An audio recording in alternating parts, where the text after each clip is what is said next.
placer en la tarde de hoy, miércoles amarillo del Taller X, contar con la presencia de un apreciado amigo, José Humberto Gómez.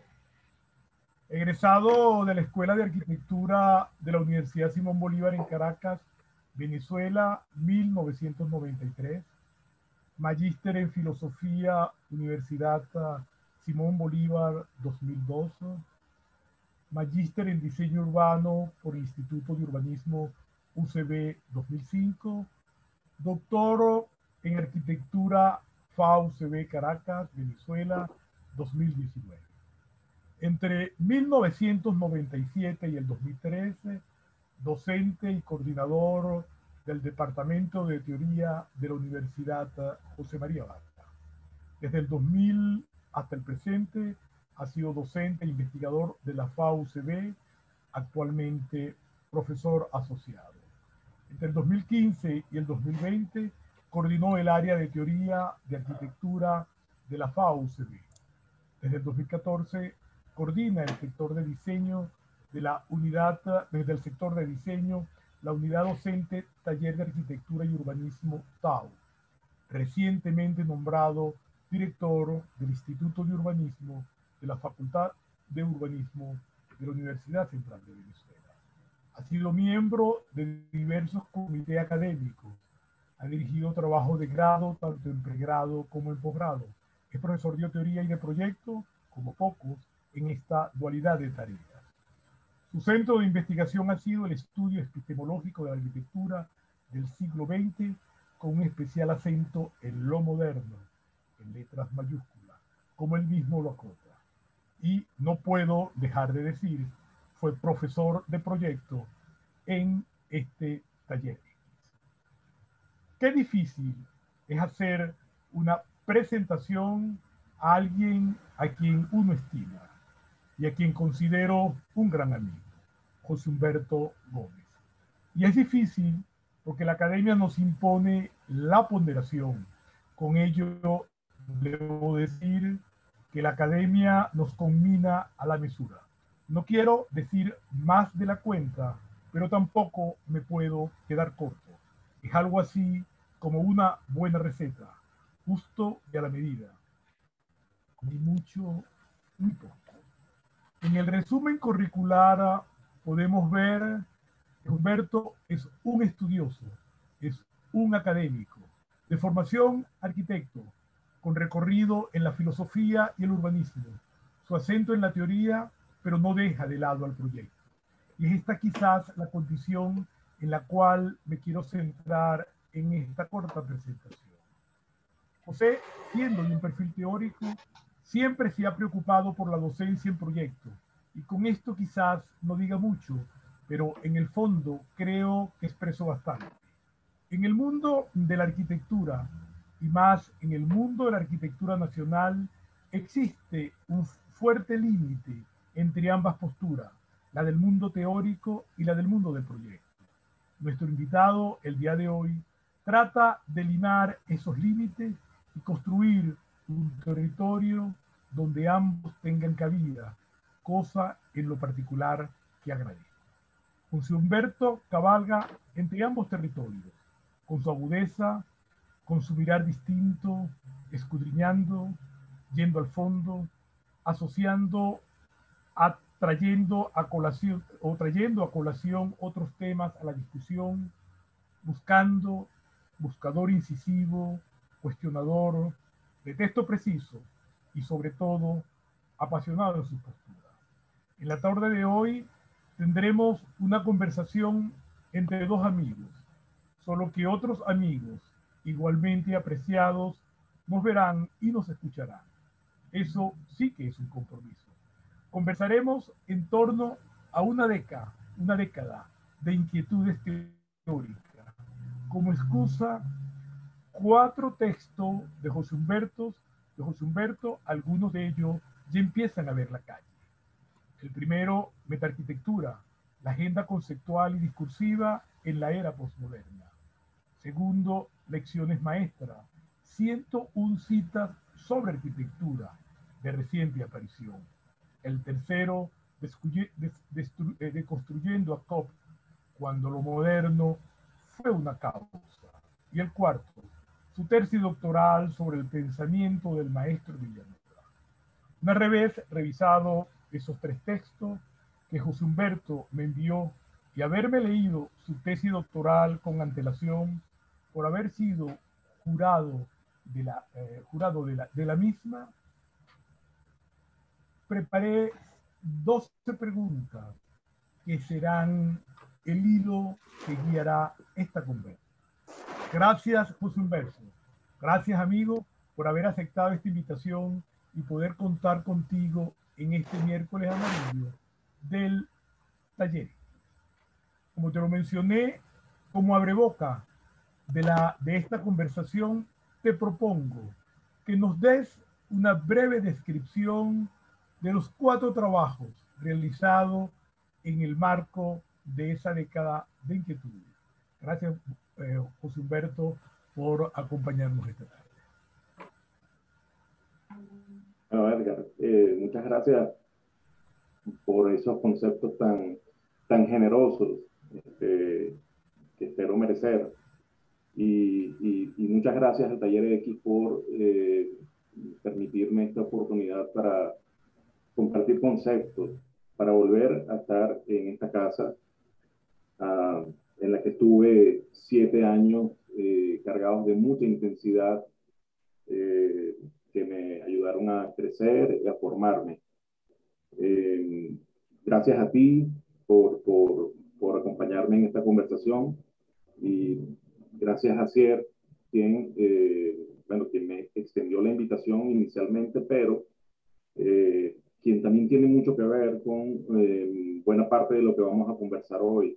O sea, he recibido su apoyo para llevar a cabo estas publicaciones que están en vías de llegar a la calle. Entonces, bueno, nada, muy agradecido y espero que podamos tener una conversación a la altura. Entonces, podemos ahora hacer una breve descripción de cada trabajo conforme ustedes vayan subiendo las portadas, si les parece. Sí, de acuerdo, José Humberto. Adelante, equipo.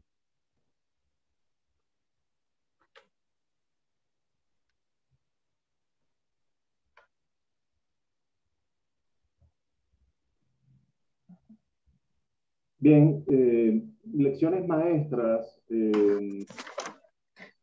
fue publicado inicialmente en el 2015. En esa ocasión el tiraje fue muy corto y afortunadamente eh, se, se agotó rápidamente.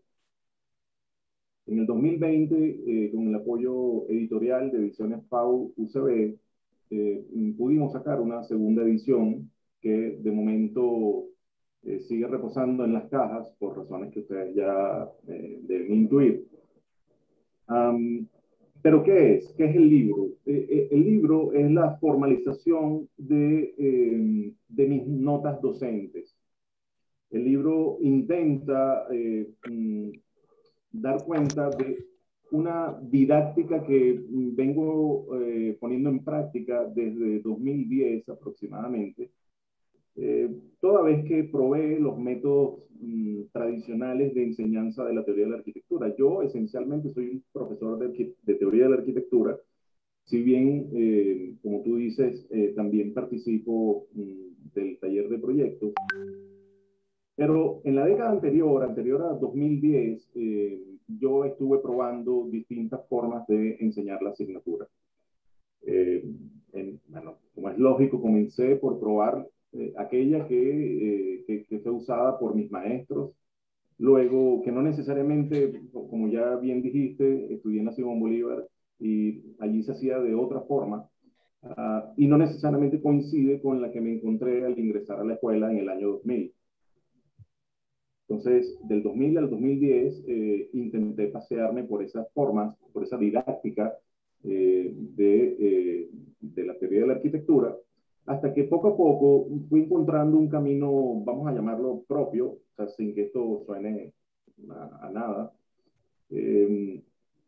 porque me di cuenta que llegar a la teoría de la arquitectura a través de citas, aparte de hacer el trabajo más sencillo para el alumno, eh, constituía la oportunidad de dejar en cada uno de estos aprendices algunos epígrafes que les permitiesen posteriormente conectar con temas de otra envergadura.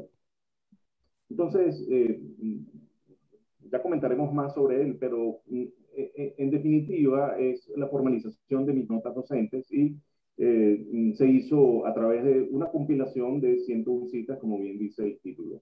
Eh, es básicamente eso. Es un libro escolar, o sea, un libro que desde que me senté a escribir pensaba en el alumno, pensaba que ese era el destinatario y el principal beneficiario de esta obra.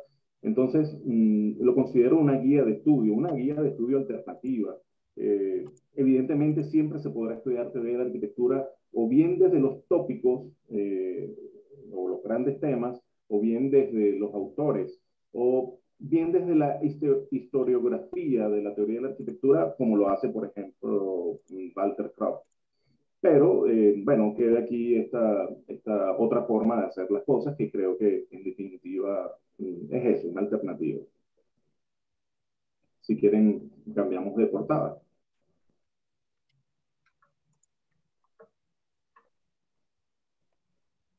Bien, llegamos a la tesis doctoral de la cual tú fuiste jurado. Y como el título lo sugiere, es una lectura del Villanueva intelectual. El Villanueva arquitecto ha sido suficientemente estudiado, diría yo, es el más conocido. El Villanueva maestro ha sido estudiado por Paulina, su hija, a través de las notas docentes. El Villanueva hombre ha sido estudiado por historiadores quienes nos han dejado algunas biografías, pero me parecía que el Villanueva en clave teórica era el más opaco y el más desconocido. Entonces, ya existía en mí una fascinación por el personaje y cosas que no tengo que explicar. Entonces, pensando en el tema de tesis, bueno, me propuse encontrar algún punto desatendido, si cabe la expresión, y me parecía que lo escrito y publicado por Villanueva merecía un trabajo de esta naturaleza.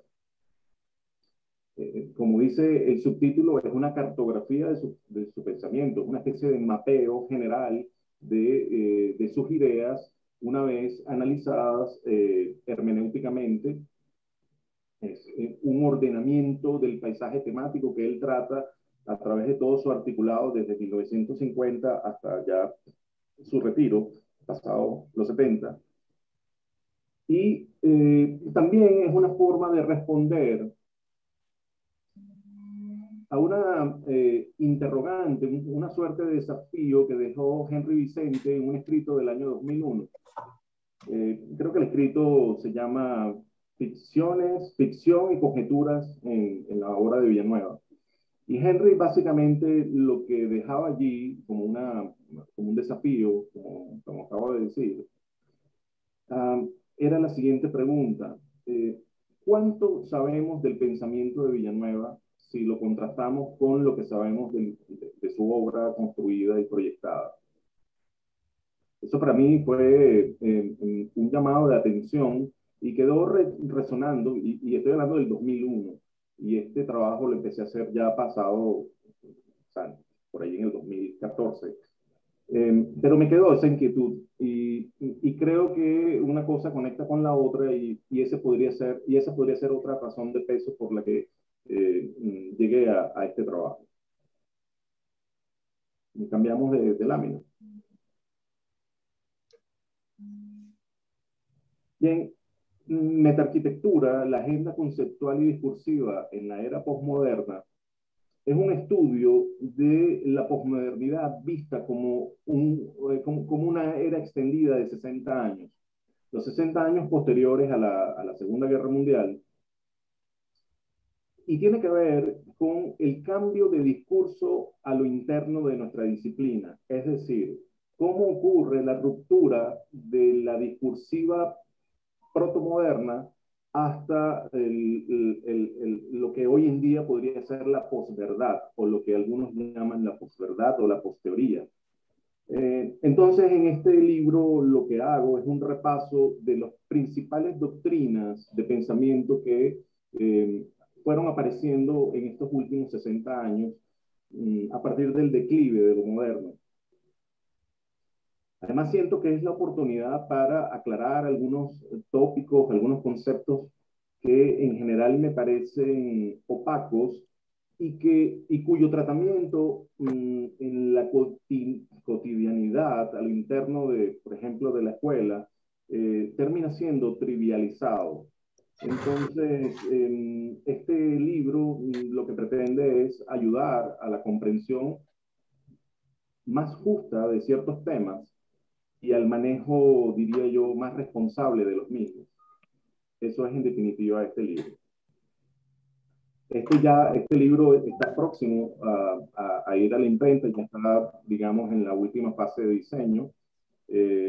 Así que yo esperaría que antes de mitad de año podamos tenerlo en físico. Podemos cambiar. Bueno, aquí no hay una portada, aquí lo que hay es un título, porque precisamente este libro ahora requiere pasar a la postproducción. Deconstruyendo a Cobb, cuando lo moderno fue una causa, es la exposición de un libro que considero fundamental para la comprensión del movimiento moderno o para una comprensión integral del mismo. Él es una mirada, una revisión a una obra que se volvió incunable porque en su publicación original, eh, creo que el tiraje fue algo así como de 200 y tantos ejemplares. Y se volvió un incunable, bueno, primero por eso y segundo porque él aporta una mirada sobre lo moderno, yo diría bastante desconocida. Anatol Kopp fue un ruso, o sea, ya falleció, fue un ruso y conoció el movimiento moderno desde el lado soviético. Es decir, vio venir lo mismo, pero desde otro ángulo. Y me parece que ese ángulo merece ser conocido. Entonces, este trabajo me ha llevado unos cuantos años porque eh, primero me costó conseguir un ejemplar de esos 200 y tantos. Luego, hubo que hacer una traducción del libro, una adaptación, una corrección, una revisión de la cantidad de datos y personajes que en él se encuentran. Y para luego entonces ir hacia esta exposición intencionada de sus ideas que en ningún modo las deforman, sino las presentan en un orden que creo yo que puede ser bastante didáctico. Ya comentaremos más al respecto en esta conversación. Creo que con eso tenemos como una primera entrada a las cuatro obras. Bien, me parece interesante, José Humberto, dado que el tema es 10 años de indagaciones. Te pregunto, ¿qué une a esos cuatro textos? ¿Cuál es el elemento de unión que cohesiona esos cuatro textos? ¿Qué hay en esa búsqueda con esos cuatro? Bueno, lo más sencillo sería decir que los une una línea temporal. La década anterior al 2010 para mí la considero que una década de formación. Del 2010 al 2020 la considero una década de producción intelectual. Y las cuatro obras están inscritas inicialmente en esta década, o sea, cosa que es redundante con el título de la conversación. Pero de una u otra manera se encuentran siempre con una línea discursiva y en este caso es el asunto de lo moderno, por un lado, y la deriva inmediata de lo moderno que es la posmodernidad. las cuatro obras intentan ir un poco más allá de la escolástica, digamos, de los lugares comunes, de los pasajes desgastados, de las frases hechas, etcétera, etcétera. Intentan, yo no sé si lo logré, eso ya lo dirá el lector, pero es la intención de hurgar eh, desde gavetas no abiertas, desde ángulos no usuales, atender las opacidades inherentes a dichos temas, diría yo. Entonces, en definitiva, creo que si bien o bien tratan directamente sobre lo moderno o se derivan de lo moderno o lo atraviesan, pero siempre están gravitando alrededor de este tema que me parece que todavía da para mucho. Y ya más adelante en la conversación explicaré por qué. Pero en principio, Edgar, creo que eso es lo que los une. Sí. Y bueno, también hay una Sabemos cosa que, de todo autor, que conforme vas escribiendo y como todo deriva de una misma estructura mental, seguramente un libro es en cierto modo repetición del otro. Entonces, bueno, eso habrá que juzgarlo posteriormente. bien, sabemos que no hay nada más difícil que la escogencia de los temas de investigación que luego serán nuestras publicaciones. Al escoger estos cuatro tópicos, otros han quedado afuera. La pregunta, y volviendo sobre lo mismo, ¿por qué esos textos? ¿Por qué esa indagación y no otra? Es verdad que hay algo que los une, pero en ese elemento que los cohesiona hay un acto de escogencia. ¿Por qué en particular eso? Puedo entender a Villanueva por el contexto, pero me gustaría hurgar un poco más y ver, ir más lejos. ¿Por qué esos cuatro textos? ¿Por qué esos cuatro trabajos? Eh, bueno, En en el este caso de momento, en el contexto que vivimos, en el, porque no está separado del contexto país, el contexto facultad, tú como profesor, lo que transitamos, ¿qué hay detrás de eso? bueno, como dije al inicio, en el caso de las lecciones, básicamente era una necesidad de formalizar mis notas docentes. Eh, en cierto punto sentí que aquello que estaba haciendo en un aula de clase para 20, 25 alumnos inscritos en mi sección, tal vez podría ser de interés para otros alumnos de, digamos, de ese nivel de la formación. Como dije, es un libro que me parece que es escolar, o sea, por su aproximación a los temas, esa idea de acercarte a los temas complejos con palabras llanas, que creo que quitan un problema de entrada para quien está iniciándose en la disciplina. O sea, deliberadamente deja por fuera las palabrejas que a veces, lejos de ayudar, entorpecen la comprensión de ciertas cosas.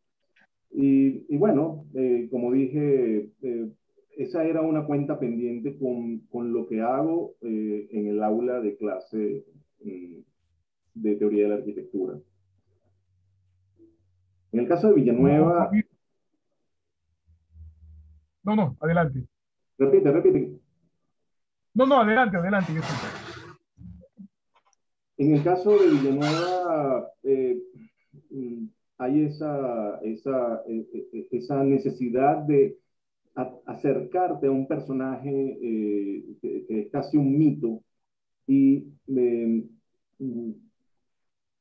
yo sentía que había una dimensión de él, como seguramente me faltan otras, pero una que desconocía, más allá de dos o tres frases que son las que se manejan corrientemente. Digamos, el Villanueva intelectual es reducido lamentablemente a dos o tres frases que ya forman parte de nuestra jerga.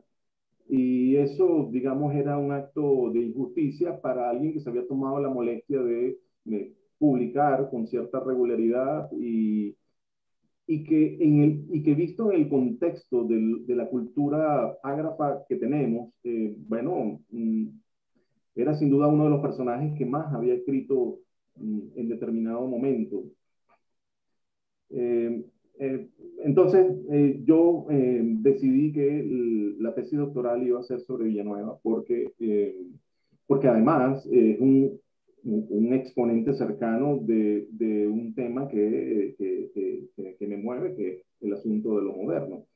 Ahí básicamente estaban dadas las cosas estaban puestas sobre la mesa y hubiese sido raro que no hubiese tomado el desafío de Henry Vicente. O sea, a partir de eso, entonces proponerme responder a su interrogante. El libro de Cobb, lo que sucede con él es que cuando me lo tropecé por allí en el año 2001, 2002. Paulina Villanueva lo había traído de un viaje reciente que había hecho a París y me permitió manosearlo por unos minutos y desde que revisé el índice, que creo que es algo que hacemos todos cuando tenemos un texto en la mano por primera vez, sospeché que que a este autor había que estudiarlo con más detenimiento. La, la, es lo que dije hace rato, era la oportunidad de conocer la historia de lo que ocurrió a lo interno del movimiento moderno desde el ángulo soviético, que no es el que vamos a encontrar en un Frampton o en cualquier historiador de renombre de la arquitectura moderna. O sea, Koch vivió esto, lo vivió y lo vivió desde la otra acera y revela una cantidad de detalles que ayudan a armar mejor el rompecabezas. También pasa que desde siempre tuve una inquietud o eh, una cierta molestia de escuchar, sobre todo en las clases de historia, casi siempre la misma explicación de por qué el movimiento moderno aconteció. O sea, digamos, para mí eso fue siempre insatisfactorio. Y en COP uno encuentra muchos más datos históricos bueno, que ayudan a entender mejor que, que, que eso que se suele decir y repetir en las clases de historia o en las mismas clases de teoría. Entonces, ese también era un asunto pendiente. El libro se publicó en francés y me parecía que había que hacer un esfuerzo por ponerlo en nuestra lengua y además buscar un formato que permitiese a cualquiera llegar de una forma sencilla. Luego, el libro de la posmodernidad, cuando te metes con lo moderno, necesariamente te tienes que meter con lo posmoderno. Porque si bien es una deriva lógica, hablar de lo posmoderno implica definir mejor lo moderno y viceversa. Entonces me parecía que habiéndome metido a estudiar ese periodo entre las dos guerras, entre la primera y la segunda, que es donde Pop se estaciona para hacer su análisis, bueno, lo lógico era continuar la investigación después de la guerra. Una vez que todos los principales exponentes del movimiento moderno se reacomodaron en otras latitudes. Entonces, ver qué había ocurrido con la llegada de la cultura y de la sociedad postindustrial, digamos, a partir de la aparición de una nueva retórica que elimina y anula al sujeto, ¿qué es entonces lo posmoderno en concreto? Entonces, me parecía que era una línea lógica, como creo que ahora, habiendo hecho esto, debería continuar, digamos, en lo que sigue. Entonces, yo creo que las cosas se fueron como revelando así y no hay más que eso. Bien, esto me permite plantearte algo. 10 años de trabajo en torno a un tópico importante, lo moderno. ¿En qué te aportó? ¿Qué ¿Qué eras antes? ¿Cómo los ves hoy? ¿Desde dónde miras lo moderno hoy, después de esta búsqueda durante 10 años? Uno ve el trabajo de Villanueva, casi 800 páginas, ve el trabajo de Cobb, ve el trabajo de los cuatro trabajos planteados, y hay todo un esfuerzo intelectual que seguro que ha dejado fuertes huellas. ¿Cómo ves hoy? ¿Cómo, cómo miras lo moderno? Eh, bueno, sigamos el mismo orden. El caso de las lecciones, lo que me deja es, bueno, aparte de la guía escolar de estudio que ya he comentado, siempre es una tentación darle continuidad. O sea, pensar que si hiciste 101 lecciones, podrías hacer 200 o 300. O sea, ese podría ser un trabajo que se puede continuar en una serie de volúmenes, etcétera. Eh, Me deja un piso eh, mejor definido para abordar mi trabajo dentro del aula de clases. Eh, y bueno, al lector en definitiva le deja una guía de estudio que puede ser bastante útil. En el caso de Villanueva, el trabajo deja, como dije, un mapeo de su pensamiento y me deja a mí una sensación de cercanía, o sea, eh, una sensación, por supuesto, ficticia, porque estoy refiriéndome a un personaje que no conocí, pero terminado el trabajo da la impresión, o tengo esa sensación, de que lo conozco un poquito mejor. O sea, que casi que podría imaginarme cómo fueron sus conversaciones en el aula de clase o con sus pares, un poco a partir de sentir que ahora conozco mejor su estructura discursiva. Eso para mí, en definitiva, es crecimiento. Eh, Creo que deja saldado el desafío que planteó Henry Vicente hace ya 20 años. Y, y bueno, básicamente eso. Eh, el libro de Cobb me deja la sensación también de manejar otra cara de la misma moneda. Me siento en ese sentido más completo. Pero, pero más allá de lo que yo sienta, lo que creo es que al futuro lector le va a dejar esa sensación, o sea, le va a informar de una cantidad de cosas que al día de hoy ni siquiera creo que formen parte de la estructura discursiva regular en la escuela. Sería sencillo de hurgar eso que acabo de decir. ¿Cuánto se conoce, por ejemplo, la política en esos años, a partir de esa comprensión del movimiento moderno implementada por Roosevelt en Estados Unidos, el llamado New Deal? ¿Cuánto se sabe de eso? ¿Cuánto de eso tiene que ver con otras circunstancias que se dieron en la época que prácticamente obligaron a hacer esa exploración? Bueno, eso es lo que nos deja Cobb, nos deja una información adicional sobre el asunto. Um, el libro de metaarquitectura sobre lo postmoderno lo que deja es una nivelación a ambas caras de la lectura. Es decir, sobre esos temas opacos que mencioné hace poco, permite igualar un poco la frecuencia de la conversación entre el lector y el autor. Es decir, cuando se escucha una palabra que seguramente habrás escuchado muchísimas veces, fenomenología, ¿qué queremos decir con eso? ¿A qué nos referimos? ¿Qué queremos demostrar con eso? ¿A qué nos queremos acercar?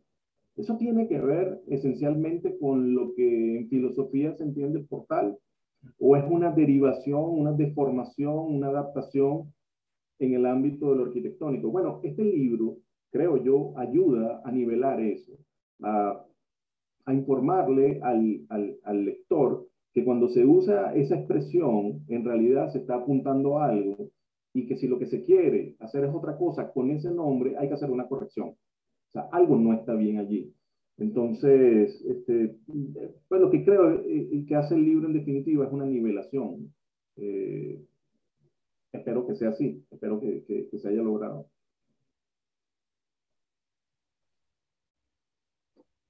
Bien, quiero insistir un poco más. Tú entras en esta década a hacer unas indagaciones, a hacer unos estudios bastante fuertes. Y lo que me gustaría es precisar un poco de ese gran ideal moderno que queda vivo, que queda resquebrajado, que queda herido, que se mantiene.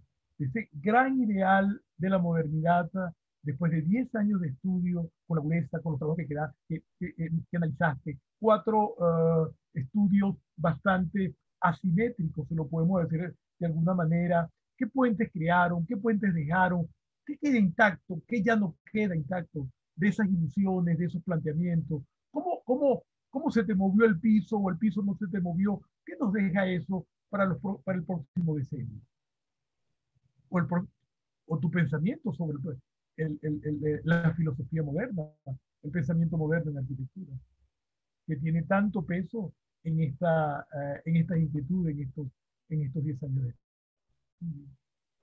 Bueno, en principio me dejan más puertas abiertas que cerradas, más preguntas que respuestas. Y es lo que sucede cuando te metes a mover ciertos temas. Quitando las lecciones, porque creo que por el formato aporta lo que aporta y digamos no van en la dirección de tu pregunta, me voy a referir a los otros 3 trabajos. La tesis de Villanueva me deja más cerca del pensamiento del maestro, eso es claro, pero también me ayudó a alejarme del mito. Cuando estudias a este Villanueva, estudias al Villanueva intelectual, te encuentras con un hombre que como tal tiene unas fortalezas y unas debilidades. Entonces, lo que creo que me deja la tesis doctoral es una cercanía para bien y para mal. Y bueno, una vez que bajas al maestro del pedestal, bueno, te encuentras con unas cosas que si bien hacen justicia, por otro lado son un tanto incómodas. Y bueno, ahí siempre voy a tener en cuenta una pregunta un comentario que hiciste en la defensa de la tesis. Más adelante podemos tocar ese tema porque creo que vale la pena.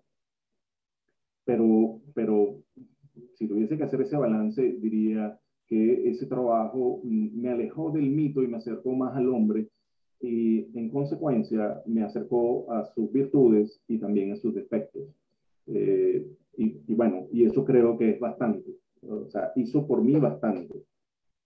Eh, el libro de Cobb definitivamente me cambia y me cambió, y me cambia como investigador, porque lo que creo es que en eso tenemos que ser cuidadosos y estar conscientes que nuestra aproximación a las cosas o al mundo que queremos investigar casi siempre es inductivo. Y como es inductivo, es limitado. Y como es limitado, es profundamente injusto. Injusto quiere decir aquí parcializado o desmembrado. No es una cosa que uno elija, sino sencillamente pasa porque nuestras fuentes siempre son limitadas, más en la situación en la situación en la que nos hemos encontrado desde ya hace décadas. Eh, entonces, puestas las cosas así, el libro de Cobb es un llamado de atención para, eh, para quienes creen que con lo poco a lo que llegamos se puede definir una cosa tan compleja como lo moderno. Ese es un llamado de atención y lo tomo en primera persona. O sea, creo que el primero en resentir eso he sido yo. Um, el libro de lo posmoderno me deja una cosa de riesgo y es una inquietud fecunda pero incómoda, y es la siguiente. En la medida en que te metes más en esos temas, te das cuenta que lo que ha proliferado con el paso del tiempo, con el paso de estos 60 años a los que me he referido, es que lo que ha proliferado es la baratija intelectual y la impostura intelectual.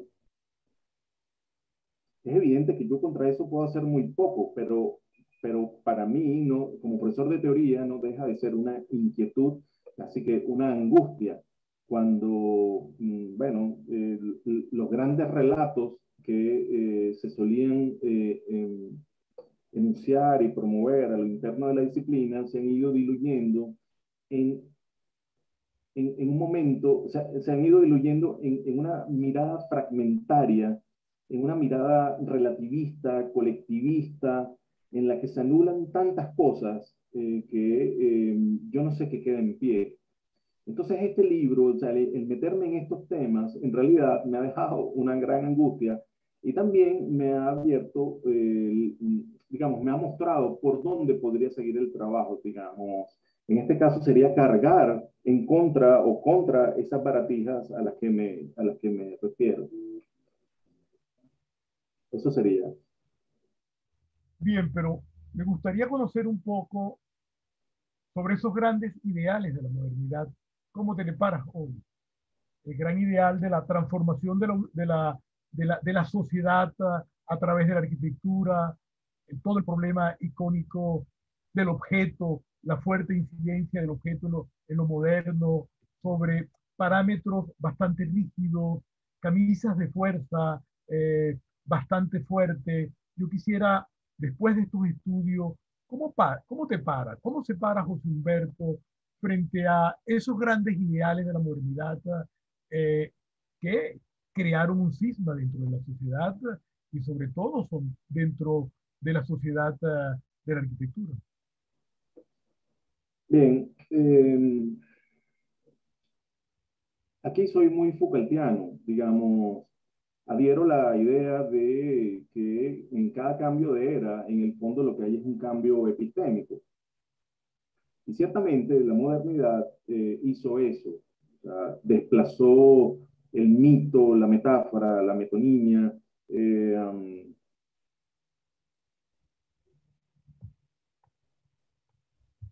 bueno, desplazó esa forma de entender el mundo o la cosmología por otro modelo, o sea, digamos, impuso un modelo en que el sujeto es la medida de todo, la razón es el instrumento que permite determinar todo y construir grandes categorías analíticas de la realidad y grandes categorías analíticas que te permiten acercarte a la verdad. Y visto así, este sujeto es capaz de demoler los barrotes imaginarios de un Dios, digamos, mata a Dios, como Nietzsche bien lo dice, para independizarse y tratar de conquistar el mundo o por lo menos intentar hacer un mundo a su medida, como diría Bergman, para hacer un mundo en el que todos los hombres se sientan cómodos. Eso sería a grandes rasgos, digamos, lo epistémico de lo moderno. Entonces, el hombre ilustrado, despojado de la carga digamos, de la carga religiosa, es capaz de lograrlo todo, etcétera, etcétera. ¿Qué nos encontramos después? Bueno, nos encontramos con una era en la que cada una de esas cosas han sido desplazadas básicamente por la Armada Filosófica Francesa, en general con algunas excepciones.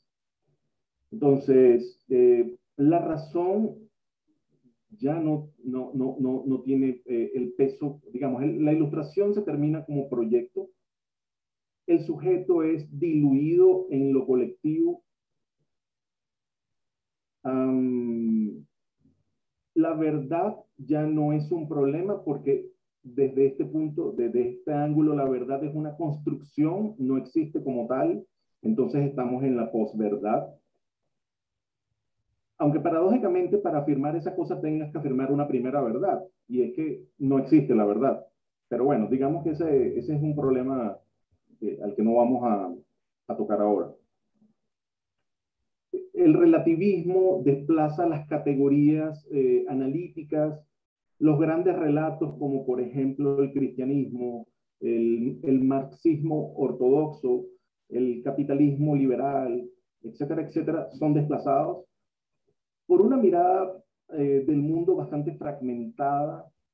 mm, Ya lo que hay son percepciones o simulacros de mundo.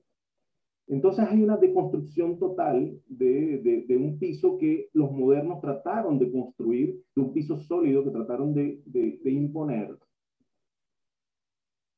Y en medio de esas cosas, la teoría de la arquitectura, digamos, el trabajo que se puede ver, bueno, queda bastante mal parada. Digamos, conforme pasa el tiempo, la teoría de la arquitectura se vuelve un remanso de pensamiento bastante inofensivo, que tiene poco que aportar al acontecer. Cosa que, en principio, a quienes nos dedicamos a esto nos va a dejar sin trabajo, evidentemente. Pero esa es la situación. Lo que yo he encontrado desde las claves modernas hasta esta sucesión, hasta pasado estos 60 años. Bien, y es por ello que dentro de los cuatro trabajos, el tercero apuesta a la posmodernidad como discurso, No, no, como relato, sí, o sea, como no es contrapunto. una apuesta, es básicamente un levantamiento de lo que ocurrió. O sea, allí lo que hice fue un levantamiento en un orden más o menos cronológico, conforme fueron apareciendo los sistemas de pensamiento que fueron inundando y ocupando los centros de debate arquitectónicos a nivel global, en el mundo occidental, claro está. Entonces, esos son hechos. En ese sentido, no fue una elección de mi parte. Eh, para hablar del presente había que pasar por ese recorrido, entre otras cosas para aprender a distinguir cosas, porque algo que intento advertir es que todo lo que parece que está muerto en realidad no lo está, ni siquiera la modernidad. O sea, la modernidad no es un proyecto acabado, como diría Habermas. O sea, una forma de expresión está agotada. Piñón cree en eso y nos lo dijo en su última visita a la facultad. Eichmann cree que no ha llegado la verdadera modernidad. O sea, eso está allí. Entonces, lo que he tratado de hacer no es escoger y apostar por la posmodernidad, sino tratar de aclararla. O sea, porque en realidad es una masa discursiva bastante opaca y además superpuesta, que requiere separar las cosas y empezar a ubicarlas en los estantes correspondientes para no mezclar agua y aceite. Eh, y es eso, o sea, en realidad yo no tuve opción. Tuve que remitirme a los discursos dominantes, sin que eso suene a un levantamiento exhaustivo, porque tampoco creo que vaya por ahí la cosa. Sencillamente tratar de referirme a los discursos dominantes en estos últimos 60 años. Estamos en el 2021. ¿Por qué la mirada sobre lo moderno en el 2021? Otras corrientes han cruzado el charco, han cruzado el río, otras aguas, otras miradas. ¿Qué nos quiere decir José Humberto a colocarnos hoy a mirar lo moderno? ¿Qué hay en este contexto, en lo que vivimos? Me parece que es neurálgico en este momento. ¿Cuál es el centro de atención? ¿Cuál es el llamado? ¿Dónde colocar la diana? ¿Dónde están esas visiones en lo que queda de siglo? Y no tanto nacional como internacional, y sobre todo porque creo que tenemos un contexto particular, una facultad de arquitectura que nace en lo moderno, una escuela un campus universitario que es moderno, un mito que es moderno. ¿Dónde nos ubicamos y qué nos quieres decir con eso? ¿Una mirada atrás? De ninguna manera es una actitud retrógrada, digamos. No se trata de eso. Aquí sigo siendo un profesor de teoría y lo que estoy tratando de hacer con mi trabajo es aclarar cuando se está hablando de una cosa y cuando se está hablando de otra. Porque en definitiva creo que eso es lo que me angustia. O sea, no me preocupa tanto describir con precisión lo que esté pasando ahora, sino como profesor me genera una tremenda angustia escuchar ver cómo se hace uso de ciertas expresiones, ciertos conceptos, doctrinas, de una forma tan trivial que creo que en realidad nos atrasa. O sea, eso que pareciera ponernos en la vanguardia, en realidad nos hace daño. Bueno, por otras razones. Pero estas aguas libres, hoy son exactamente la reafirmación de los postulados postmodernos en su sentido más estricto. Esto que pareciera que está ocurriendo hoy, que es la superación de ciertos cadáveres conceptuales, etcétera, etcétera, en realidad es la consecuencia lógica de todo lo que hemos vivido. La deconstrucción de Derrida hoy está más viva que cuando los edificios se caían, digamos, porque hasta en eso se malentendió la filosofía de Derrida. O sea, no es el edificio cayéndose lo que encarna esa filosofía. Diría yo que hoy lo que quienes defienden la posteoría o la posverdad en realidad están siendo más deconstructivos en el sentido derridiano, si cabe la expresión. Entonces, aquí hay que ir con cautela. En teoría y en arquitectura no necesariamente hay cadáveres que enterrar. Hay que tener cuidado porque algunas actitudes que puedan parecer muy de vanguardia, en realidad son actitudes que tienen unos antecedentes muy claros. Entonces, estamos a ya cerca de 40 años de Derrida y creo que hoy estamos viendo una mejor versión de su filosofía llevada a la arquitectura. La versión que se conoció en términos formales y expresivos dentro de la producción arquitectónica, a mi juicio, fue una versión muy trivial y muy demasiado figurativa. Y por eso me parece hasta cierto punto decepcionante. Creo que hoy estamos más cerca de eso y estamos a 40 años de esas ideas, o cerca de 40 años de esas ideas.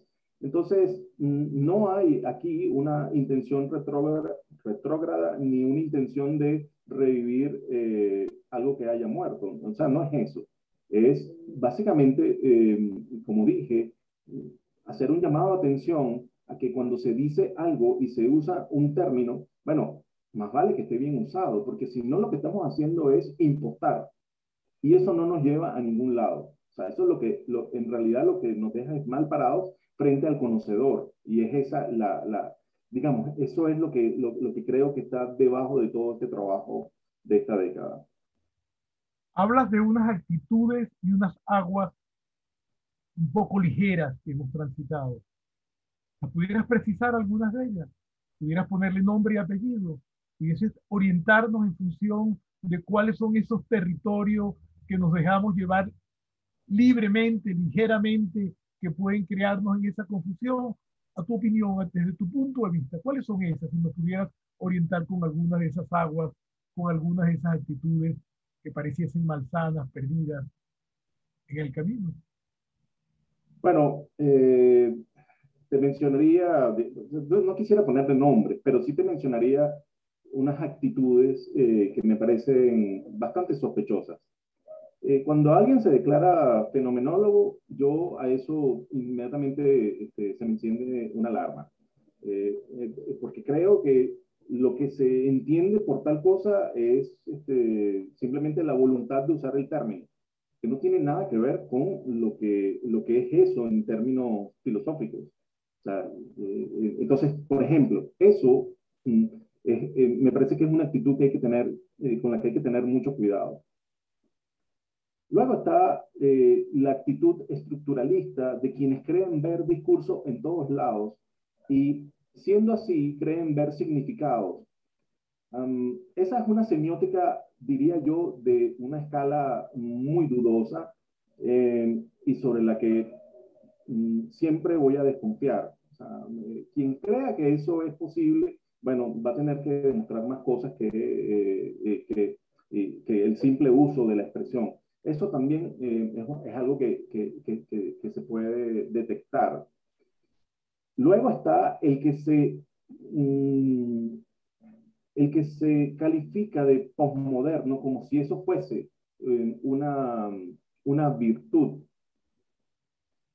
En algunos casos, eso es síntoma más de la confusión que de otra cosa. Eh, Porque como dije hace rato, la posmodernidad ha anulado unas cuantas cosas que, examinadas filosóficamente, no son sustentables. Y esa idea de anular el mundo, la realidad y la verdad, bueno, merece mejores argumentos, y no basta con enunciar tal cosa. Como dije, quien crea que la verdad no tiene sentido porque es una construcción de los factores de poder, bueno, nos está poniendo a pensar en un cogito posmoderno que diría más o menos así. O sea, la primera verdad es que no existe la verdad. Entonces, ¿cómo resolvemos ese problema, por ejemplo? En el fondo, lo que creo es que han cambiado factores de poder. Los factores de poder que se suponía y de a los que se refería Foucault en la modernidad han sido sustituidos por otros factores de poder que intentan promover la idea del relativismo, porque conviene a ciertos intereses. Digamos, en una sociedad que cambió de lo industrial al consumo y del consumo a la información, bueno, uno podría pensar que el poder ha pasado de unas manos a otras y seguramente hay interesados en que se promueva más un pensamiento que otro. Entonces, allí te pongo tres ejemplos de lo que hoy en día merece cuidado. Voy a retomar un punto que citaste hace poco, y para no quedarnos solo en unos temas, que me parece fundamental y evidentemente lo señalé en el día de tu defensa de tu tesis doctoral, que es más allá del mito. Y creo que eso nos puede ilustrar un poco. Eh, Te lo comentaba y te lo sigo comentando. Cuán difícil es trabajar un mito. Cuán difícil es como cuando ya hablando de verdad, las verdades son absolutas. En el caso de Villanueva, tú no te metes con la obra del maestro en términos físicos, sino te metes con el pensamiento del maestro. Sin ánimos de causar dolores más allá, te pregunto, ¿conseguiste paja, gamelote, barro? ¿Conseguiste quiebre de valores? Es decir, más allá del mito, ¿con qué se consiguió José Humberto después de esas 800 páginas que me leí, todas las indagaciones que hiciste, todos los textos que revisaste, todos los elementos analíticos que tuviste que aplicarle? ¿Qué queda sano? ¿Que debe quedar mucho? ¿Debe quedar poco? ¿Cómo te paras hoy frente al mito?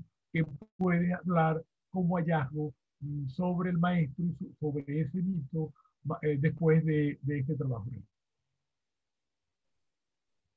Bueno, ese es un tema delicado y como te dije, tu observación en la defensa me dejó meditabundo. Eh, yo sé que tú oliste sangre y te quedaste con las ganas de ver algo, un desmembramiento, cosa que no hice. Desgarre, Porque, quizás. porque en definitiva, lo que habría que decir una vez hecho el trabajo, cosa que no hice por ser muy respetuoso, sería lo siguiente. Villanueva fue un gran arquitecto y sobre eso no creo que tengamos que discutir. Pero lo que está en sus escritos eh, eh, debería describirse como un trabajo teórico mediocre. Pero mediocre no porque los temas que toca no sean importantes, sino porque eh, las posturas son muy claras, digamos, la genética de sus ideas está muy a la vista. Y entonces, cuando empiezas a deber tanto, uno se pregunta si valía la pena escribir tanto para seguir repitiendo frases gastadas de otros. Eso no lo dije y yo creo que es lo que estabas esperando. Como dije, fui demasiado benevolente, respetuoso y quizás me atuve a respetar el objetivo general del trabajo, que era hacer una cartografía, un mapeo de su pensamiento, sin entrar sin abrir esa puerta que te quedaste esperando. Yo creo que fui una maestra de kinder encontrando virtudes donde no las hay. Eh, y de eso me arrepiento profundamente. Eso seguramente va a impedir que en algún momento me anime a publicar el trabajo, y de hacerlo tendría que revisarlo. O sea, tendría que ahora sí entrar en otras frecuencias, digamos, ir hacia otra clase de análisis y bueno, ser honesto, ser honesto.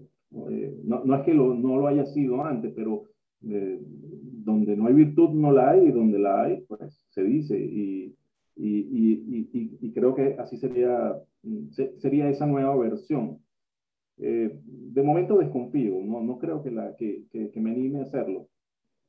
Eh, pero, pero creo que es eso lo que tú estabas esperando y es a lo que te has referido en ese momento y en este.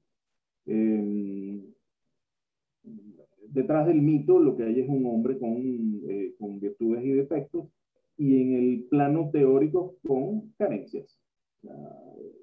Carencias, o sea, no en un sentido peyorativo, sino que definitivamente no era, digamos, sus virtudes las conocemos en otra faceta de su producción arquitectónica, no necesariamente en el plano de la teoría.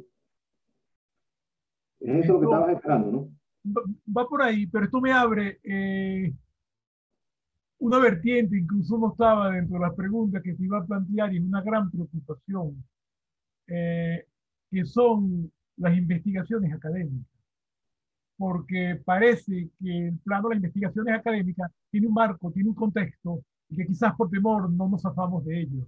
Puede haber algo de temor en eso, hay un problema de legitimación, hay un problema de aceptación en el momento de presentar los trabajos, porque hay que cumplir unas fases, y a lo mejor el trabajo, date cuenta, si publico el libro puedo ir un poco más allá, si publico el libro debo cambiar, pero ya yo, no sé, me queda a mí la duda, ya yo cumplí con esta fase, ya yo cumplí con este estamento, con esto que debo cumplir ante la academia, y ahora ya yo tengo, me puedo zafar de eso, ya tengo el doctorado, ya cumplí académicamente y puedo con mayor libertad algún tipo de expresión. Me gustaría saber un poco de eso, porque tengo esa preocupación y tengo otra que después te la comenté, que siempre me ha preocupado en los trabajos académicos, ese capítulo, que en tu caso no es así, porque eres estudiante de filosofía, donde nos vemos obligados a refreír unos textos de filosofía para dar a entender que nosotros sabemos de eso, y muchas veces lo que estamos haciendo es pegar a cola con pie, empezar a decir lo que los otros han dicho, porque eso es lo que está esperando la academia, porque eso es lo que está esperando un interlocutor. A mí me gustaría una persona como tú, que siendo arquitecto ha estudiado una maestría en filosofía, ¿cuál es tu particular opinión sobre ese sesgo, esa línea que toman los trabajos, donde parece que debemos demostrar o debemos coartarnos o debemos limitarnos porque tenemos que hacer unos protocolos, y si no, bueno, mira, el jurado nos pasa, no pasamos de primera base. ¿Ok? Bueno, estoy de acuerdo contigo. Creo que algo que nos atrasa como investigadores es no deslastrarnos de algunos vicios. Eh, bueno, el primero tiene que ver con el formato que la propia academia de alguna forma sugiere, por no decir que impone sobre los trabajos. Allí tenemos un asunto que debatir sobre los formatos. Como unas estructuras de los trabajos académicos que son esperadas, o sea, se vuelven como, como estructuras por defecto, por default. Y creo que allí, evidentemente, tenemos mucho que conversar. A mí lo que más me inquieta es que un aspirante, digamos, un investigador, un aspirante a magíster, un aspirante a doctor, tenga que preocuparse por algo más allá de su propio objeto de investigación, que es mostrar que es un intelectual y que maneja ciertas cosas, sobre todo el ámbito de la filosofía.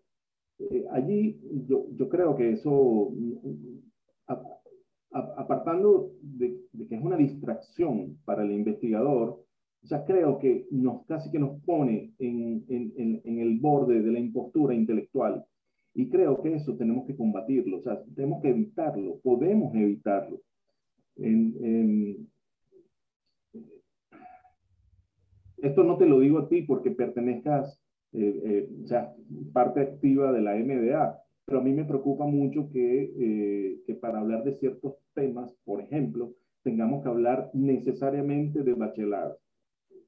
Eso a mí me genera mucha angustia. Entonces, precisamente allí es donde creo que están los vicios, que hay como unos pasajes obligados para hablar de ciertos temas. Y lo que creo es que en realidad lo que tenemos que hacer es enfocarnos sobre el objeto de estudio. Porque probablemente las claves para solucionar los problemas estén en él y no en unas pseudo filosofías que están alrededor. Entonces, eh, en, en, cierto modo, lo que estoy diciendo también me pasó. Y luego está el otro asunto de el respeto eh, que nos tenemos como investigadores, pero que trasladamos a los trabajos y que no sabemos distinguir. Me explico. ¿Por qué razón no acostumbramos dentro del ámbito académico a respondernos unos a otros desde lo académico? Digamos, cuando no estamos de acuerdo. Eso es algo que nosotros no ponemos en práctica, la crítica a lo interno, porque evidentemente eso ganaría, digamos, nos dejaría enemigos de forma gratuita. O sea, tú te imaginas que, bueno, no me lo imaginé yo, pero tú lo estabas pensando. En la defensa de la tesis doctoral, decir públicamente que Villanueva como pensador fue mediocre. O sea, tú te imaginas el costo una afirmación como esa. Pero es que eso es lo que debería ocurrir. 0-1 en la boleta. Exacto, exacto. Pero eso es lo que debería ocurrir. Eso es lo que Por debería supuesto. ocurrir. Eso es Digamos, bueno. si el rey está desnudo, está desnudo. Y eso no pasa porque yo lo diga. O sea, ahí están, los escritos están allí para que puedan ser revisados por quien quiera. Mi tesis los incluye, digamos, el apéndice o los anexos incluyen los textos de Villanueva. Están transcritos y están incluidos en el trabajo. O sea que cualquiera puede ir a mi trabajo y leer primero a Villanueva y ver si lo que yo digo es correcto o no. Bueno, tienes razón, no me atreví a decirlo así, o sea, lo hice elegantemente. Eh, pero como tú dices, echan las sumas y las restas, yo ya me gradué y lo podría decir, y lo que podría pasar es que en algún momento, no sé, Paulina me saque un artículo y diga que yo eh, no merezco pisar el suelo patrio de la UCB. Bueno, es un riesgo que creo que siempre vale la pena correr. porque en el fondo no se le hace un gran favor al arquitecto. En este caso estamos hablando de Villanueva. Yo diría, no nos hacemos favores entre nosotros. O sea, cuando las cosas no están bien, no están bien. Y cuando están bien hay que decirlas. Um, entonces, tenemos unos plomos en las salas que tienen que ver con los propios protocolos que, por ejemplo, en la MDA se están tratando de romper, con los riesgos que eso trae. La cultura de ágrafos que sigue pesando y el respeto exacerbado que nos tenemos, digamos, por no generar roces entre nosotros. Yo creo que aquí hay que distinguir la persona de su trabajo. El que yo diga esto sobre unos textos no es más que eso, me estoy refiriendo a unos textos, no me estoy refiriendo al hombre, no me estoy refiriendo a sus capacidades, no me estoy refiriendo a unos logros que son inobjetables. Estamos hablando de una figura excepcional, pero ¿cómo nos cuesta distinguir esas dos cosas, o sea, separarlas? Entonces, bueno, creo que tenemos mucho que madurar en ese sentido, a lo interno de la academia. O sea, uno ve que estas cosas sí suceden en en otros centros de debate y los investigadores se responden unos a otros cuando no están de acuerdo. Eso pasó entre los filósofos todo el tiempo. O sea, creo que es lo que ayudó a desarrollar la filosofía. Incluso de discípulos a maestros. O sea, los discípulos respondiéndole a los maestros. Bueno, nos falta un poco de eso. Creo que deberíamos pensar más el asunto. Es por eso que la propia universidad, la propia academia pone en riesgo la producción de conocimiento. Debilita la producción de conocimiento porque se hace el saludo a la bandera en la medida de la legitimación. Por ejemplo, leí un artículo como algunas universidades de poco nombre como Harvard o Yale ya no quieren o van a partir de varios años no permiten que sus propios egresados vayan a ser contratados como profesores en los próximos cursos porque empieza a haber una especie de endogamia que va a parar la producción de conocimiento para que no se sigan reproduciendo las mismas ideas. O sea, en el caso nuestro estamos como reproduciendo las mismas ideas, otras universidades están apostando a la construcción de nuevas ideas, a un poco más de libertad, a que no nos sigamos reproduciendo, te contrato a ti porque piensas como yo pienso, vamos a seguir dentro surfeando este mismo mar. Me gustaría escucharte un poco de tu idea, porque creo que es el centro de esto. Me preocupo mucho, si te lo debo decir. Me preocupó bastante porque te conozco el trabajo que habías hecho, conozco lo agudo, lo certero, lo preciso, y sin embargo ahí hiciste unos buenos pases de torero. Pues. Hiciste ahí trabajaste para la tribuna, moviste la capota, fue bien porque tenías que cumplir. Y yo me preguntaba, si José Humberto tiene que hacer eso, ¿qué tienen que hacer los otros? Yo me preocupaba así, con la trayectoria tuya intelectual, con tu formación, con tu densidad, tienes que caer en eso que diablo estamos haciendo y hacia dónde vamos en la producción de conocimiento, que es el centro de esto, en un siglo que está por delante con toda la crisis y vemos un poco lo que está sucediendo en otras universidades que están tratando de moverse. Y aunque parezca un tema que está fuera del contexto, a mí me parece que es el tema central dentro de estas inquietudes teóricas que tú tienes, porque creo que es un repensamiento, sobre todo en la propia producción de conocimiento. Pero no quiero dejar de oírte o de plantearte una preguntita que tenía, que es muy puntual, dentro de todos los textos que leíste, que están producidos por el maestro. ¿Qué es de él? ¿Qué es del maestro? Y que no es una reproducción del maestro de lo que ha leído y de lo que se están haciendo en la vanguardia. ¿Qué hay de aporte sensible? ¿Qué consiguió José Humberto como ese aporte que no hay en otro y es el aporte del maestro y que es más allá del mito? Y el maestro aportó en 2, 3, 4 cosas. Yo estoy de acuerdo contigo, no se pone en duda su trayectoria de arquitecto, su propuesta, la envergadura que tiene, pero estás hablando de los textos. qué hay detrás de esos textos que tú dices, este texto es del maestro y en este texto yo digo que si hay un aporte o no lo hay.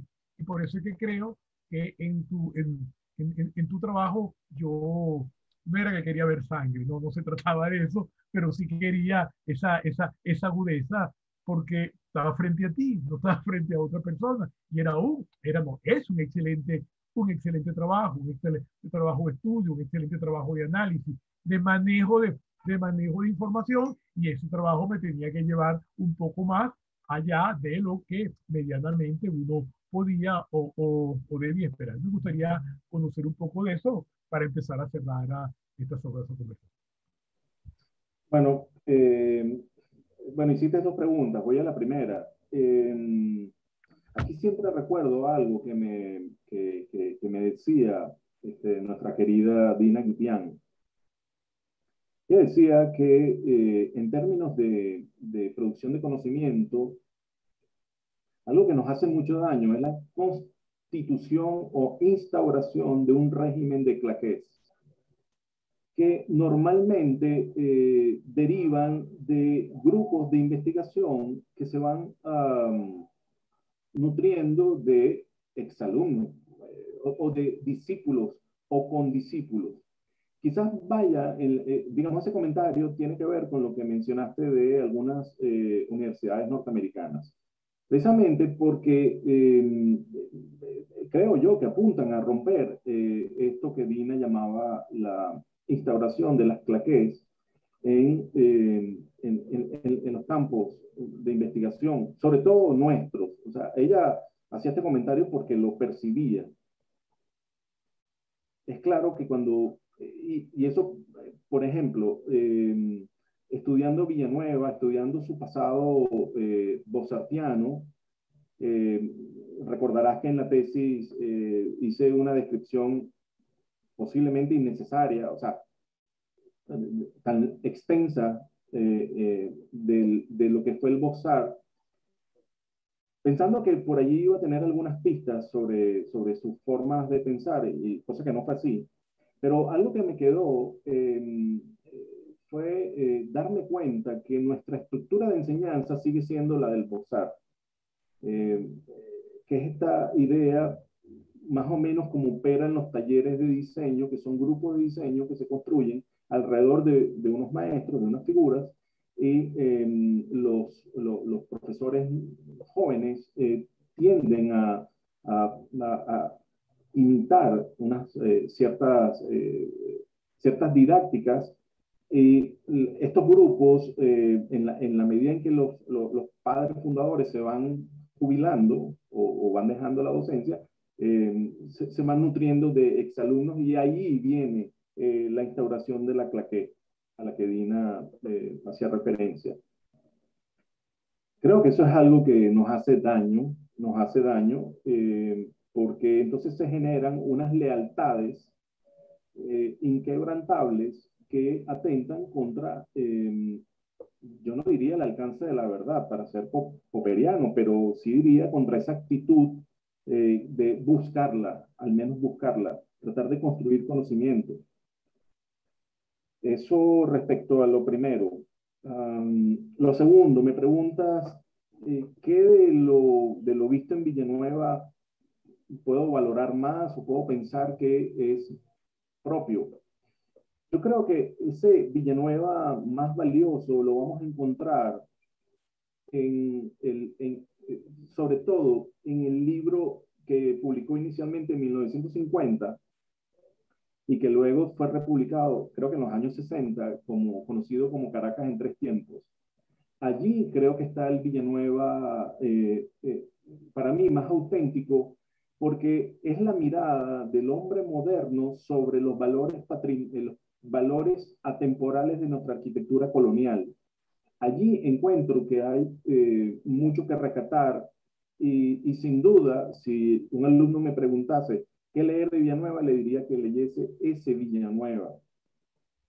Creo que lo que ocurre posteriormente es que, digamos, inmerso en este espíritu moderno, de alguna forma él termina adheriendo tantas ideas tantos universales que su discurso queda atrapado en los universales del movimiento moderno.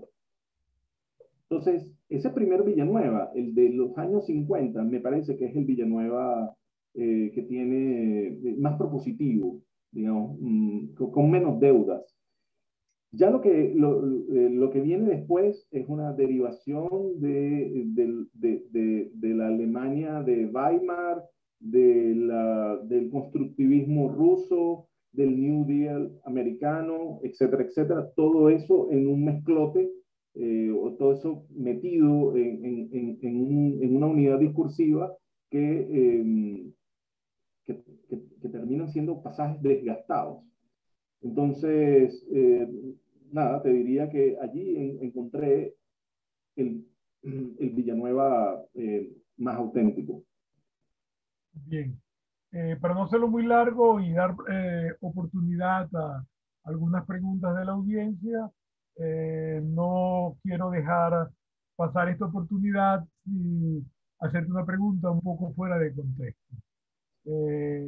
No voy a ser numerológico, pero sí te pregunto en ese bellísimo libro sobre la cita, ¿por qué 101 citas? Creo que sin ser demasiado amarrado a los textos, como sería un gran amigo como Hernán Zamora, creo que detrás de ese número hay algo importante.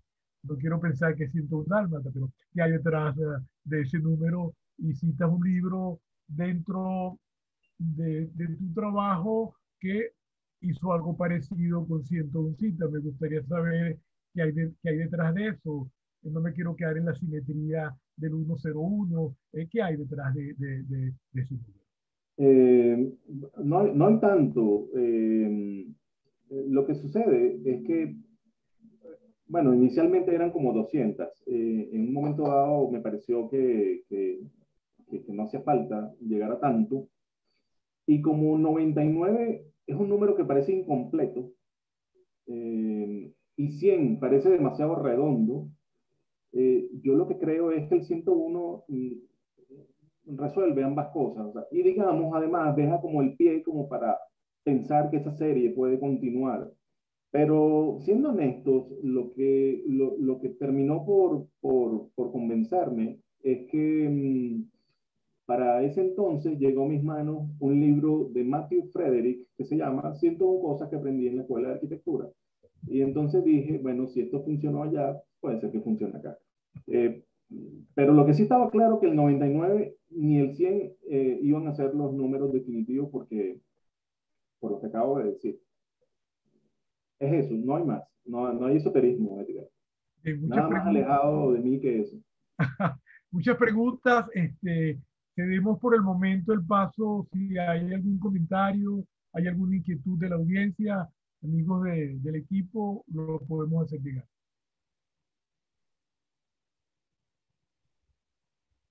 ¿Aló? ¿Me oyeron? ¿Algún comentario? En el chat han dejado algunos, Edgar. Bueno, perfecto. Creo que así era. Podemos, puedes plantearlos para ver qué nos dice José Humberto sobre eso. Por favor. Bueno, déjame. Aquí Iván comentaba. José Humberto, ¿podrías comentar más del mapa mental de los contenidos teóricos de Villanueva? ¿Cómo se articula ese mapa?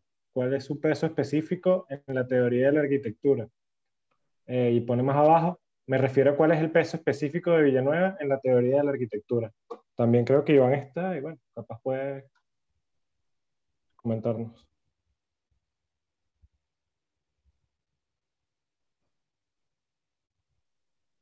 Sí, exactamente esa es la pregunta. ¿Qué tal, José Humberto? Hola. ¿Puedes repetirla? Porque no la entendí. Mira, básicamente que si uno considera que Villanueva tiene, digamos, cierto peso específico en el campo de la teoría, digamos, desde tu punto de vista, luego de haber hecho la investigación, cuál crees tú que es ese peso específico o esa especificidad teórica que podría adjudicársele a Villanueva después de haber realizado este trabajo? Ok, fíjate, bueno, si me preguntas el peso específico de Villanueva en el campo de la teoría, eh, siendo consecuente con lo que conversamos con Edgar, tendría que decir que muy poco. Digamos, no sería un autor de primera mano al que yo invitaría a revisar para resolver algunas cosas, algunas inquietudes. Sobre lo encontrado en Villanueva, hay cuatro conceptos y cuatro principios que podríamos mencionar, que sería ese mapeo. O sea, todo esto voy a ser muy sintético respecto a un trabajo que fue bastante extenso. Eh, los cuatro conceptos que creo que que se vuelven como unos nudos discursivos en la villanuevística, si me permiten la expresión, son los siguientes. Para Villanueva, al igual que Cobb, que Anatole Cobb, lo moderno es una causa, no es un estilo. Y eso es algo que está presente en su escritura y que, por cierto, podría ser decepcionante para quien acuda a esos artículos buscando claves de composición o claves para entender formalmente la arquitectura moderna. O sea, Villanueva no hace mención de nada que tenga que ver con eso, con el asunto compositivo. Villanueva siempre habla como un humanista y en ese sentido siempre apela a esta causa por un mundo mejor, y allí es donde él se me cruza a mí con Anatole Koch, porque están hablando exactamente desde la misma frecuencia. Esa podría ser una primera clave, un primer concepto. El segundo es la idea de Villanueva sobre el arquitecto. Yo, haciendo un juego de palabras, lo comparé allí con el superhombre de Nietzsche. Y es que para Villanueva el arquitecto es algo más que lo que nosotros podemos entender en términos bastante aterrizados hoy. Para Villanueva el arquitecto es un superarquitecto como para Nietzsche eran los superhombres. O sea, ese liderazgo en la construcción de un mundo mejor, en un individuo con unas virtudes capaces de liderar el paso de la tiniebla hacia la luz. Entonces, leyendo Villanueva uno se queda con esa sensación. El otro concepto o nudo discursivo tiene que ver con lo que nosotros entendemos como la síntesis del arte. Para Villanueva hay un solo arte y es un arte mayúsculo y es la arquitectura, y ella es básicamente receptora de todas las otras expresiones del arte, expresiones menores. Y entonces hablar de la síntesis se deriva de una concepción que está detrás, que es el entender la arquitectura y el arte como una sola operación que no se desdobla y que fue producto de un desmembramiento, una segregación histórica de las artes, y que él intenta recomponer, o sea, reordenar de nuevo dentro de un solo gran arte. Y luego está el tema de la razón. Ya, José Humberto. ¿Sí? ¿Me escuchan? Sí, sí, gracias. Gracias por la explicación. Claro. Bueno, también hay una pregunta del profesor Asier Calvo, donde nos comenta: parte del problema con Villanueva no estará en la manera como se ha interpretado la frase "el arquitecto es un intelectual, por formación y función. Debe ser un técnico para poder realizar sus sueños intelectuales. Si tales sueños resultan particularmente ricos, vivos y poéticos, quiere decir que a veces puede ser también un artista". También está Cier, si quiere compartir otra cosa. ¿Y cuál sería la pregunta allí? Hola, José Humberto. Soy Asier, ¿cómo estás? Bien. No, mira, la pregunta no es tal. La verdad es que me estoy preguntando más bien yo sí parte de lo que significa esa especie como de elevación a un territorio que a lo mejor le pudo haber quedado grande, Villanueva, pudiese estar en alguna de las frases que comúnmente manejamos, y una de ellas es esta que está aquí, ¿no? Y como complemento, te voy a leer lo que, lo que escribí como pregunta siguiente, que a lo mejor tiene que ver con lo que acabo de decir. Voy a leer textualmente lo que escribí. A riesgo de abonar en una polémica necesaria, Juan Pedro Posani afirmaba en sus últimos años que parte de lo que Villanueva escribía pasaba por sus manos. De la impresión que da la impresión de que ello empezó a ocurrir con mayor insistencia e incidencia en sus escritos posteriores a la etapa auténtica a la que tú te referías de los años 50, ¿no? Pudiendo pasar por especulación, yo te preguntaría si esta interpretación tiene cabida o explica lo que pasó con el Villanueva reciente. Ok, fíjate qué bueno que traes ese tema, porque tuve la oportunidad de hablarlo con el propio Posani. En una oportunidad nos cruzamos en la escuela y, digamos, él, eh, eh, sin muchos tapujos, me dijo que todos los escritos de Villanueva los había hecho él. Y ese es un tema que toco en la tesis y le dejo allí una nota de pie de página. No consideré que ameritara más. Voy primero a lo ético y es, si Posani tiene razón y eso lo escribió él y no Villanueva, eh, el maestro queda mal parado y él también. Ahora, si Posani no está diciendo la verdad, él queda mal parado, lo que me lleva a pensar que en cualquier situación está mal parado. Eh, y, y digamos, y pasando al tema epistémico que se deslastra de este problema moral, lo más importante sería preguntarse si, mmm, haciendo caso a un comentario como ese, de todas formas no hay allí unos valores que fueron de alguna forma avalados por el propio maestro, que es en definitiva lo que a mí me interesaba. Y creo que así es, porque mi forma de abordar los escritos para efectos metodológicos, digamos, privados, los abordé como si se tratasen de escritos apócrifos. Dejé de lado la firma debajo de ellos para enfrentar los escritos por sí mismos. Eso creo que me ayudó a centrarme en el objetivo del trabajo, por un lado, y evidentemente me ayudó a no sobrevalorar lo que no lo merecía. Ahora, tampoco podemos negar la cercanía que hubo entre ambos personajes. Y si me voy a mis conclusiones, el tono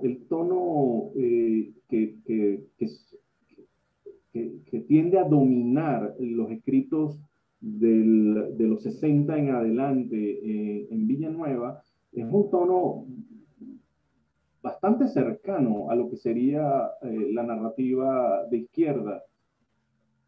De hecho, le dedico un apartado a eso en el trabajo, pero qué cosa que es natural, porque los mismos congresos internacionales de arquitectura estaban dominados por militantes de la izquierda y digamos, los postulados eran claramente en un conjunto de ideas progresistas. Entonces, no me extraña que eso haya llegado allí de mano de Posani y que el maestro haya hecho eco de ese tipo de narrativa. Es claro que eso está allí, o sea, se percibe, o sea, se percibe en la narrativa revolucionaria. O sea, hay un tufo revolucionario entre líneas, fácil de detectar, Y bueno, la conjetura de que Posani tuvo que ver con eso, bueno, sería reafirmada en ese caso. Pero creo que finalmente eso no fue para mí un problema porque traté de no tener presente esa observación que el propio Passani me hizo en una ocasión. Y eso está aclarado en el propio trabajo.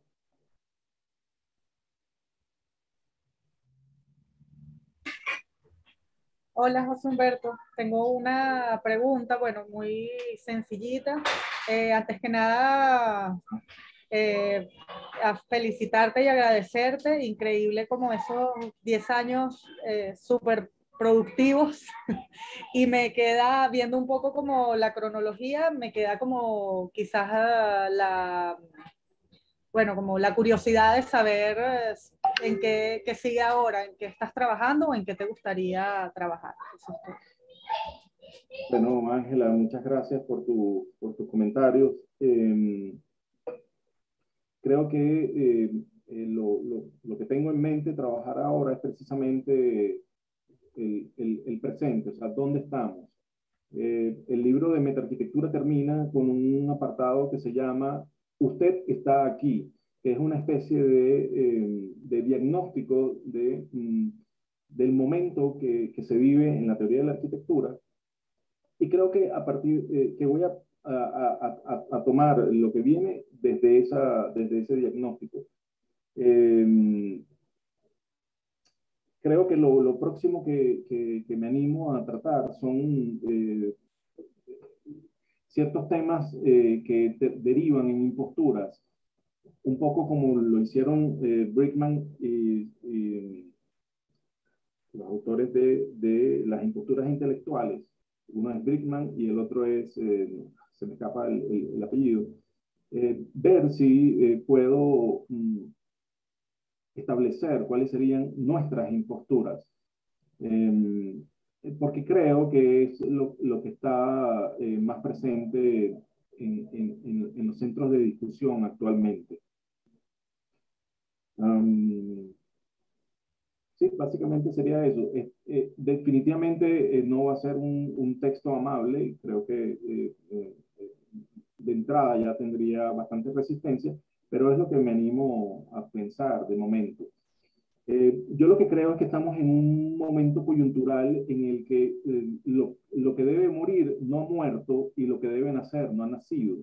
Entonces, mientras eso no se defina, lo que creo que debemos hacer, quienes estamos interesados en estos temas, es en defender al logos.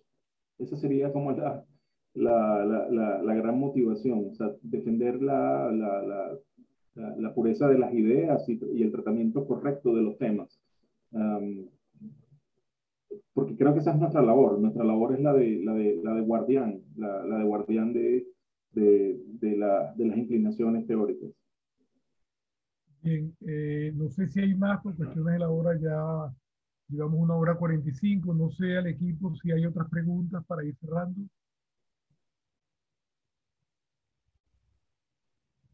¿Me No, oyeron? Edgar, no hay otra pregunta aquí en el chat. Bueno, perfecto. Bueno, me toca agradecerte, José Humberto, esta tarde. Sé que queda mucho elemento en el tintero por discutir. Ha sido simplemente un abreboca. Igualmente te felicito. He compartido tus textos. Creo que el texto de los 101 citas es un excelente texto para los estudiantes. Importante que termines de hacer estas publicaciones y agradecerte ese esfuerzo de los estudios y poder compartir. Muchísimas gracias, Humberto, y poder seguir compartiendo y disfrutando de tu producción de conocimiento. Una nueva oportunidad. Gracias a los que nos acompañaron esta tarde